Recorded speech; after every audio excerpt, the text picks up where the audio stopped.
Hello everyone. आज का जो मैंने वीडियो क्रिएट किया है ये कॉर्रुगेशन इंडस्ट्री में जो हमारे पेपर रोल्स आते हैं क्राफ्ट पेपर के उनका स्टॉक मेंटेन कैसे हम टैली में कर सकते हैं हमारी नई कस्टमाइजेशन में, उसका एक एक्सप्लेन करने के लिए हम एक वीडियो बना रहे हैं।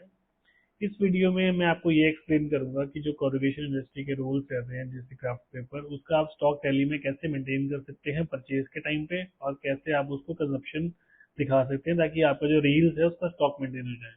तो वीडियो शुरू करते हैं। ऑलरेडी मैंने कंपनी क्रिएट कर रखी है, आप पुराने वीडियोस में मेरे चेक कर सकते हैं कि कैसे हमने टैली में डाटा क्रिएट करना है और सब कुछ कस्टमाइजेशन इनेबल करनी है। कस्टमाइजेशन में आप पहले F1 में जाएंगे, आपको टिटल मिल जाएगा हमारा। F6 में जाकर आपको यहाँ पर इसकी मार्जिन वगैरह सब सेट करनी है।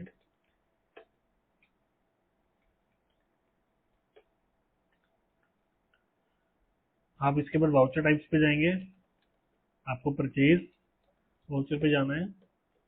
लेबल प्रिंटिंग को यस करना है, अपना प्रिंटर सेलेक्ट करके आपको जो भी उसकी सेटिंग है वो सेट कर लेते हैं, मैंने में रखेंगे।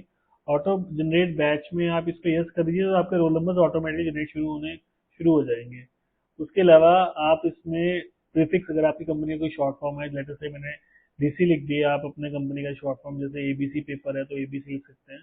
स्किप पर कस्टम बैच कर देंगे तो आपको बार बार एंटर प्रेस करने से आप बच जाएंगे। हम नेक्स्ट करते हैं। अनलोडिंग लिस्ट भी आप कर सकते हैं। लोडिंग लिस्ट का हमने एक नया फॉर्मेट बनाया है जो कॉर्पोरेशन की इंडस्ट्री में आपको बहुत हेल्प करने वाला है। उसके लिए सेम हम एक कंजप्शन का वाउचर भी बनाएंगे, इसमें लेवल प्रिंटिंग को हम यस रखेंगे।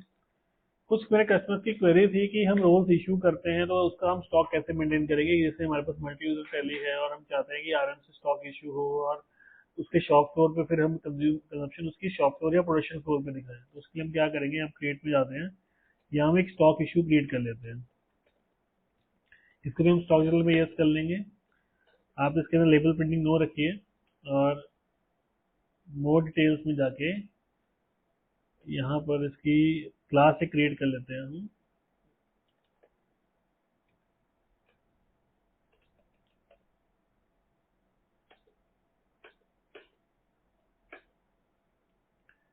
और एक हमने बना रखा है स्टॉक इशू जिसको अब हम कंजप्शन नाम दे देंगे, कंजप्शन।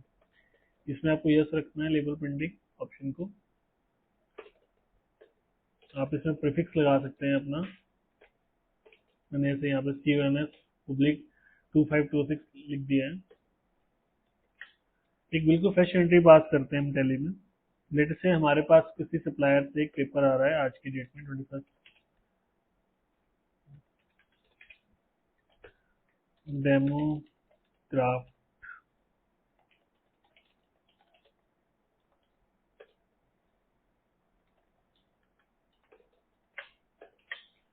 जब आप इससे पेपर परचेज करेंगे, मेरे पास एक ऑलरेडी पेपर बना हुआ है, हम एक नया पेपर टाइप बना लेते हैं। तो वो बनाने के लिए मैं क्या करूंगा, हम एक नोमेनक्लेचर फॉलो करेंगे इसमें। Craft paper 18BF 220 GSM। मान लीजिए रील का जो साइज है 38 इंच की साइज है, 38 इंच हम डाल देंगे। कोई और स्पेसिफिकेशन है आपकी कि वर्जिन पेपर है, सेमी वर्जिन है, सेमी क्राफ्ट है या लेमिनेटेड पेपर है, तो आप डाल सकते हैं। पार्ट नंबर में हम यहाँ पे पार्ट नंबर पे डिफाइन कर सकते हैं KP 18BF 220 38 या 220 38 कर लेते हैं ताकि 38 इंच की हमारी रील है उसका डेकल रहता है। तो हम स्टॉक में क्राफ्ट पेपर में ले लेंगे। बैचेस, मुझे मेंटेनेंस बैचेस को हमेशा यस रखना है क्योंकि हमारे यहाँ पे बैचेस ऑटो जनरेट होंगे। BF में यहाँ डाल देता हूँ, कस्टम फील्ड आपको कस्टमाइजेशन के बाद ही मिलेंगे। 220 एंड विड्थ डाल देते हैं 38 इंचेस।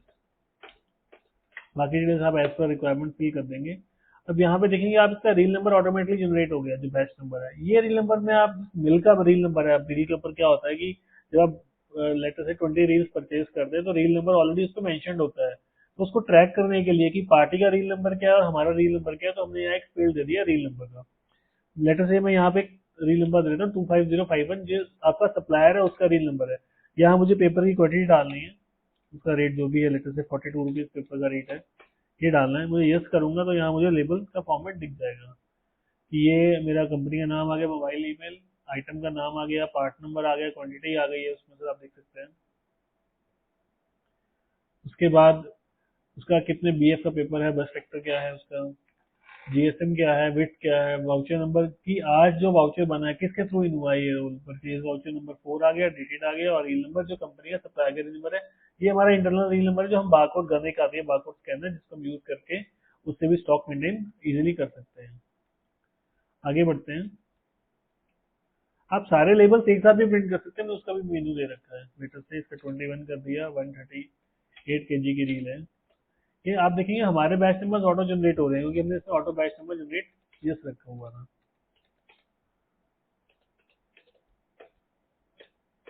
आगे चलते हैं।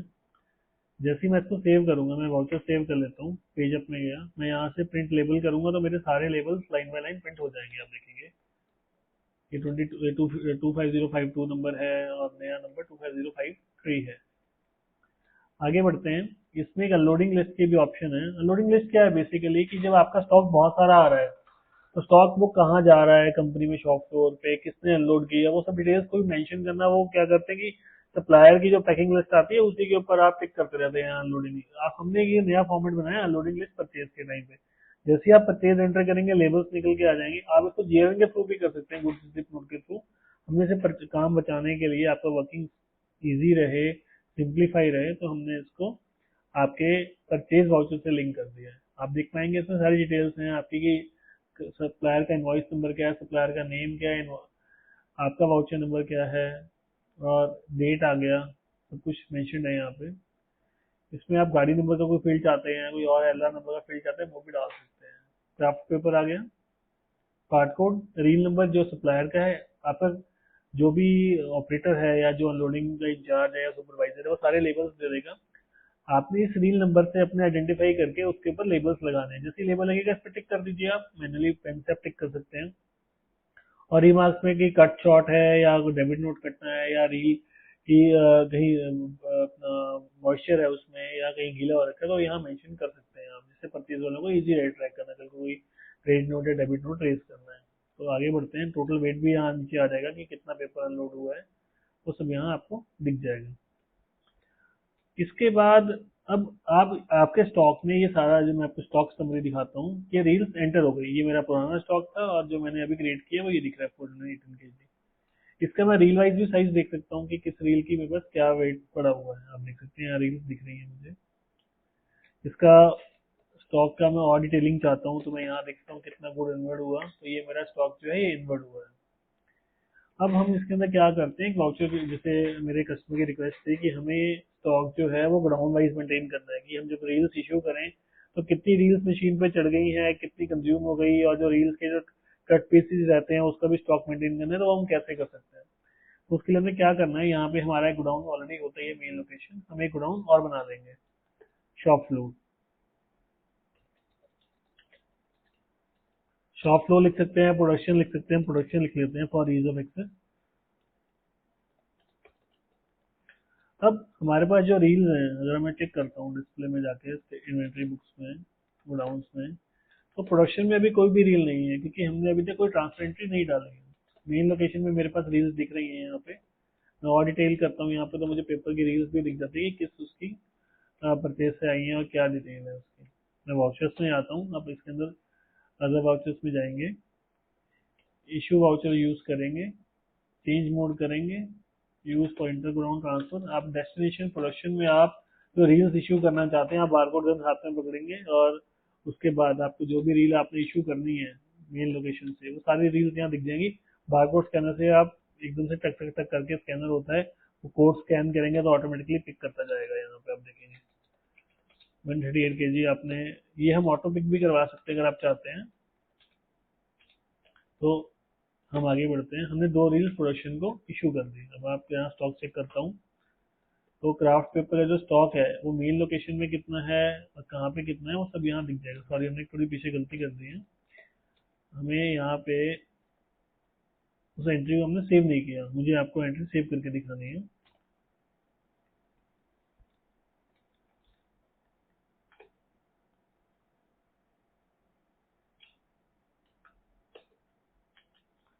डेस्टिनेशन प्रोडक्शन, मैं मेन लोकेशन से ये पेपर ले लेता हूँ अपना, और 136 आ गया, 144, ये एंट्री मेरी सेव हो गई। अब मैं अगर स्टॉक चेक करता हूँ, अब देखेंगे, मैं इसकी एक्सपेंशन कर देता हूँ पूरे लेवल पे, तो देखेंगे आप प्रोडक्शन में कौन सा पेपर पड़ा हुआ है, मेन लोकेशन में कौन सा, वो दिख जाएगा। इवन आप गोडाउन वाइज चेक करना चाहते हैं तो मैं ये देखना चाहता हूँ कि मेरा प्रोडक्शन में कितना पेपर पड़ा हुआ है, तो मुझे यहाँ पे दिख जाएगा। अब प्रोडक्शन में मेरे पास 2 रील्स आ गई हैं यहाँ पे। यहाँ पे मैं फिर से डिटेलिंग लगा लूंगा कि डिटेल व्यू दिख जाए मुझे, तो यहाँ दिख जाएगा कि क्राफ्ट पेपर मेरे पास ये रील्स 2 वहाँ पड़ी हुई हैं। हम आगे बढ़ते हैं।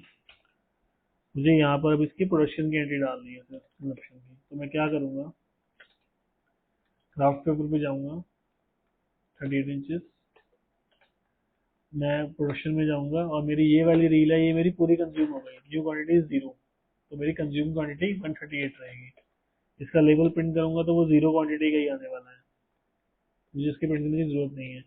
लेकिन बाई चांस दूसरी रील जो मेरी 144 केजी की थी, इसमें से मेरा जो नया वेट है, जब उस वो रील वहां से उतरी, जो पुरानी रील का वेट था 144 केजी, मेरे पास उसका ट्रैकिंग आईडी है।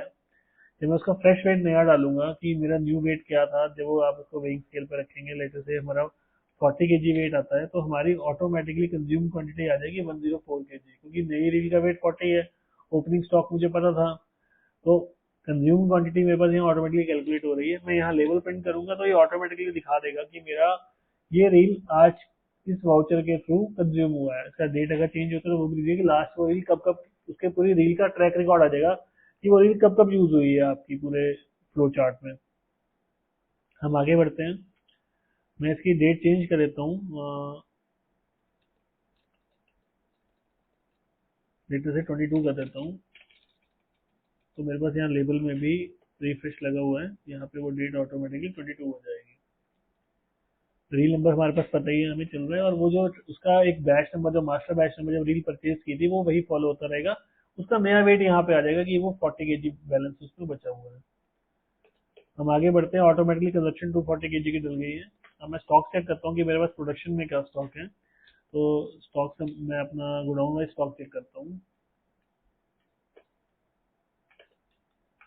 तो प्रोडक्शन में मेरे पास सिर्फ 40 केजी बैलेंस है। तो इस तरह से आप मल्टीपल गोडाउन्स मेंटेन करके ये देख सकते हैं कि आपका एक्चुअल स्टॉक शॉप फ्लोर पे क्या है और आपका वेयर हाउस में क्या है। आप इसको सिंगल गोडाउन के थ्रू भी फ्लो करवा सकते हैं, अगर आप बहुत ज्यादा एंट्रीज नहीं करना चाहते, तो उसमें आपको बड़ा सिंपल रखना है कि आपको एक सिंपल कंजप्शन की एंट्री डालनी है, और उसमें जो भी आपका रील का वेट है वो डालते रहिए। एंड ऑफ द डे जो रील बिल्कुल खत्म हो गई है, उसकी consume quantity is equal to roll quantity हो जाएगी, और जो आपकी क्वांटिटी बैलेंस बचती है रोल्स में, जिसमें उसका आप नया लेबल निकाल के उस पर लगा सकते हैं और उसको इजिली ट्रैक कर सकते हैं। होप आपको मेरा ये वीडियो अच्छा लगा होगा। ये एक पेड कस्टमाइजेशन है, आप इस कस्टमाइजेशन का प्राइस जानने के लिए मुझसे कॉन्टेक्ट कर सकते हैं, और इसका अगर आपको डेमो चाहिए तो हम डेमो भी अरेंज कर सकते हैं। तो मेरा वीडियो देखने के लिए थैंक यू सो मच। आशा करता हूँ आपको मेरा वीडियो अच्छा लगेगा। कोई भी सजेशंस या कंप्लेंट्स हैं आपको इस वीडियो में, या कोई आप लगते हैं कोई एनहेंसमेंट होनी चाहिए, कोई इस कस्टमाइजेशन में और इम्प्रूवमेंट होनी चाहिए, आप मुझे जरूर ईमेल कर सकते हैं। Thank you sir, thank you so much.